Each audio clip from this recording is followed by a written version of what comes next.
ඉතින් මේ වෙනකොට JLPT එක්සෑම් එකේ රිසල්ට්ස් ඇවිල්ලා තියෙනවා. ඉතින් අපේ N5 විභාගයේ වගේම N4 එක්සෑම් එකේ දරුවන්ගේ හොඳ ප්‍රතිඵල අපිට මේ වෙනකොට ලැබිලා තියෙනවා. ඉතින් ඉස්සෙල්ලාම ඒ ප්‍රතිඵල ලබාගත් හැම දරුවෙක්ටම සුබ පතනවා එයාලගේ ජීවිතේ මෙතනින් ඉස්සරහට සාර්ථක වෙන්න කියලා. ඉතින් පුතේ ඔයාලා ක්ලාස් එකට එනකොට ජපන් භාෂාව මේක විදේශීය භාෂාවක්.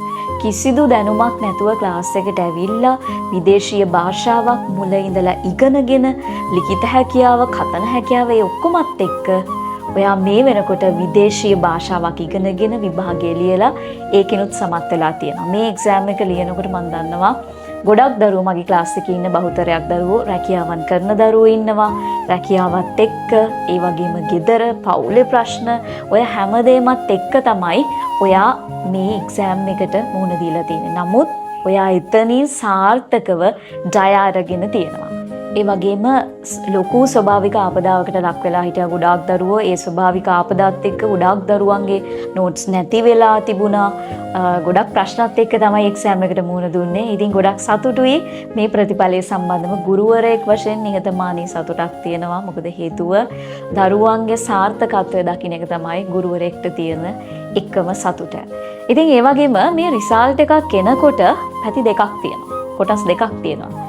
සමත් වුණ දරුවන් සහ එක්සෑම් එකේ කඩයිම් ලකුණු ප්‍රමාණය ලබා ගන්න බැරි වුණ දරුවෝ. ඔයාගේ මාක්ස් අඩු වෙලා තියෙනවා නම් ඔයා මෙතනින් නවතින්න නෙවෙයි ඕනේ. මෙතනින් ඉස්සරහට තව ටිකක් හොඳට මාන්සි වෙලා මුල ඉඳලා ආයි නැවත සැරයක් වැඩ ටික පටන් ගන්න. ජීවිතේ ඉස්සරහට යනකොට කඩාවැටීම් සිද්ධ වෙනවා. එතනින් වැටුණා කියලා ඔයාගේ ජීවිතේ ඉස්සරහට යන එක නවත්තන්න එපා. බිඳුවටම වැටුණත් ඔයා බිඳුවට වැල්ලා ඉන්නවා නම් මේ බිඳුවෙන් එහාට ආයි වැටෙන්න තැනක් නැහැ. දැන් තමයි ඔයාට ආරම්භ කරන්න හොඳම අවස්ථාව. ඒ නිසා මෙතනින් ඉස්සරහට වැඩ ටික හරියටම පටන් අරගෙන ඔයාලත් වැඩ ටික පටන් ගමු.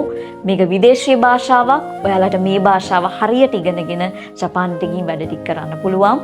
ඉතින් එහෙනම් නැවත සැරයක් ප්‍රාර්ථනා කරනවා විභාගයේ සමත් වුණු දරුවන්ට ජීවිතේ ඉස්සරහටම යන්න. මෙතෙන් ඉස්සරහට ඔයාලගේ සකුරා සීනය සැබෑ වේවා කියලා ප්‍රාර්ථනා කරනවා.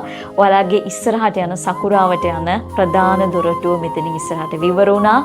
අනෙකුත් හැම දරුවන්ටමත් මේ හීනෙට යන්න ඉක්මනින්ම ශක්තිය ධෛර්ය ලැබෙන්න කියලා ප්‍රාර්ථනා කරනවා. භාෂාවෙන් ඔබට ජීවිතය දකින්න. Japanese language by Roshini Sulakshika Sensei.